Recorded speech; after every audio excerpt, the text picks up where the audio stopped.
station you count on for local news that matters. This is KARK 4 News at 5. Good Sunday evening to you. Thank you for choosing KARK tonight. I'm Lauren Trager. A Bryant man is dead at the hands of an Alexander police officer, and tonight that officer says it was all just an accident. This is an update to a story we first brought you at 6 Saturday. Now, state police say around 4:30 Saturday afternoon, Officer Nancy Cummings saw 30-year-old Carlton Wallace walking along Brookwood Road in Alexander. She told state police he had a gun tucked into his waistband. She then says she saw him toss it into the woods. But while searching him as she tried to arrest him, Officer Cummings says her gun just went off. Wallace later died at a hospital. Tonight, the Alexander police chief says even though Cummings has less than a year on the job, she, like his other officers, was properly trained. I run an above-board operation. I do not allow haphazard policing, and above all, I monitor my police officers daily. Now, Officer Cummings is on paid leave tonight while state police continue to investigate this. Ultimately, it's going to be up to the prosecutor to decide about any possible charges. Now to another KARK 4 News update. The man believed to have robbed the First Security Bank in Benton behind bars tonight, you could say, all thanks to his brother. Listen to this. This man, the one you see right there, 52-year-old Bruce Eccles, was arrested Saturday, charged with aggravated robbery and theft of property. But here's how it all went down. Bryan police say they received a tip about the bank robbery, and while they were following up on it, they just happened to pull over Eccles' brother, Terry Eccles. That led Benton police to Bruce Eccles, who they say confessed to the crime. Now, police say they found wads of cash and other evidence. Both brothers now face charges, and officers think they'll add even more. Take a look. This video no doubt brings back moments of terror for employees inside the Crawford County Courthouse last September. It's surveillance video of a shooter roaming the halls, police say looking to kill a judge. Instead, he injured one employee. He was killed in a shootout with police also. Since then, major security changes were made at that courthouse and at others around the state. But at 10 this Thursday, on the exact one-year anniversary of that incident, there will be a memorial service. At a time the judge says the community still needs to heal and give thanks. It will be open to the public. Entergy reporting 2,000 homes in Pulaski County without electricity tonight after a storm blew through the state Friday, but some around the state are still pretty upset that power hasn't been restored to them. And they say it's not because they can't watch TV. KARK4's Jocelyn Tovar joining us now. She talked to people in Saline County. They're reaching their breaking point, Jocelyn. Well, that's right, Lauren. They've lost hundreds in groceries, and even if temps are a little lower, they're still uncomfortable. But we spoke to some who say this is becoming a major, serious safety issue, and they need electricity, and they need it now. Nothing happening. Empty clicks of light switches, a sound Randall Davis says for the last 48 hours has not been met with the typical payoff of electricity. It's not been too good. There's no hot water.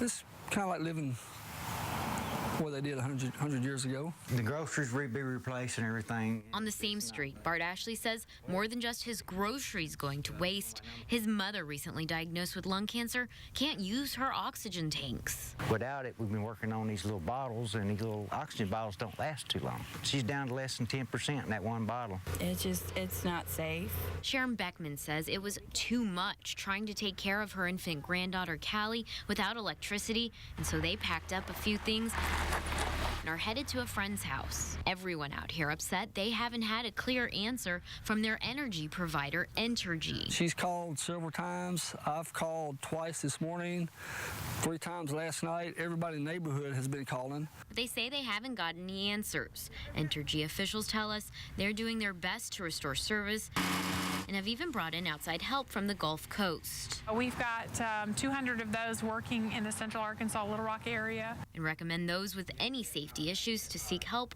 from emergency personnel. We all having to exercise a lot of patience right now. Now, to put this in perspective, Entergy officials say they had 3 times the outages with this storm than any from Tropical Storm Isaac. Lauren, back to you. All right, Jocelyn, thank you very much. Turning now to our Central Arkansas Crime Stoppers report for the weekend. Deputies looking for a man wanted for failing to appear on a statutory rape charge. This week's most wanted is 36-year-old Miguel Alcantar. He stands 5 foot 10 inches and weighs 175 pounds. Now, his last known address was 114 Nichols Drive in Dumas and 300 North Baldwin in North Little Rock. Those are his last 2 addresses. Deputies warn he may be dangerous, so if you know anything about him, you're asked to contact Pulaski County Sheriff's deputies or call them right there at the number you see on your screen. A reward of up to $1,000 could be yours if you've got information that leads to an arrest. A driver just barely escapes a fiery wreck this morning on Interstate 40 at exit 88 in Pottsville. It happened around 7, and you're looking at dramatic footage from the scene. Now, we're told a Mack truck hit the guardrail, landed on its side, and caught fire. According to witnesses, luckily the driver was able to bust out the window with a sledgehammer and escape those flames. The Two Rivers Park Bridge undergoing work this week, so if you're going there to walk your dog, you might want to listen up to this. Officials say starting tonight, the bridge will close nightly from 10 at night until 5 in the morning. Now, crews will be on scene doing some warranty work. That work is expected to wrap up next Saturday, September 15th. And another area to avoid this week, the Highway 70 bridge over the Cache River in Prairie County. Lane closures will begin Tuesday, September 11th. The Arkansas State Highway and Transportation Department says it will be in effect between 9 in the morning and 3 in the afternoon. That's weather permitting. The inspection will require an alternating lane closure between the east and westbound lanes. Motorists are asked to use much caution, extreme caution when traveling through that area. And one more spot for drivers to look out for next week. Crews will be performing geotechnical sampling on Highway 67 in Jacksonville, requiring a nighttime lane closure there. Now, officials with the State Highway and Transportation Department say the sampling will require the southbound outside lane near the Main Street exit to be closed Monday and Tuesday night between 7 and 6, 7 at night and 6 in the morning each night. Again, their weather permitting as well. Drivers asked to exercise caution there too when traveling through that area and all highway work zones, of course. Okay, of course we know it still stings very much. It was such a tough loss for the Hogs last night. 3 major injuries, just a huge upset. But tonight fans are dealing with not only that loss, but an extreme drop in the top 25 poll. Losing to Louisiana Monroe in the Sun Belt Conference has knocked the Razorbacks out of the top 25. They were previously ranked 8th. The 34-31 overtime loss caused the team the second largest fall out of the rankings in history, guys, in history. Now, adding to the trouble, number 1 this week, Bama, who the Hogs will face next week. Fans not taking the loss lightly, and we asked you on our Facebook page, do the Hogs deserve the drop out of the top 25? And here's what some of you had to say. Valerie Lynn Smith-Bowen says, yes, they didn't play like an 8th-ranked team.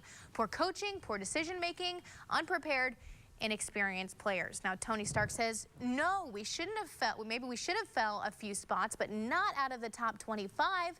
And Candace Rea writes, after what we saw last night, yes. So disappointing. And finally, Sue Johnson says, no, I don't think we should have. We had 3 players that got hurt, and that alone is enough to upset the whole team. Give them a break. She says, I will always be a Razorback fan, win or lose. Woo Pig Suey, go Hogs. And of course, we always want to hear your reactions as well. Just head over to the KARK Facebook page and let us know what you think. And of course, the Hogs may have lost, but War Memorial Stadium raked in revenue from ticket sales. Now, we're told the house was sold out ultimately at close to 55,000 seats. So at $55 a pop for a ticket, we calculated revenue raised was close to $3 million. Of course, it remains to be seen just how much the Ole Miss game in Little Rock later in the season will generate. Still to come tonight, most everyone looking to save money wherever they can, and that includes when it comes to your utility costs. Tonight, some tips to keep that bill down so you can spend your hard-earned cash on other things. And here's a hint, it's in your kitchen. That's in our Money Savers report. And regardless of the outcomes of the games, pretty good football weather. Take a look at the almanac today. High temperature of 88 degrees. Now, a little bit warmer than it was yesterday, but take a look at that low, 58 degrees. The coolest lows this morning in DeQueen and in Fayetteville, where it was in the 40s this morning. We're going to see more of that in the forecast. Stick around.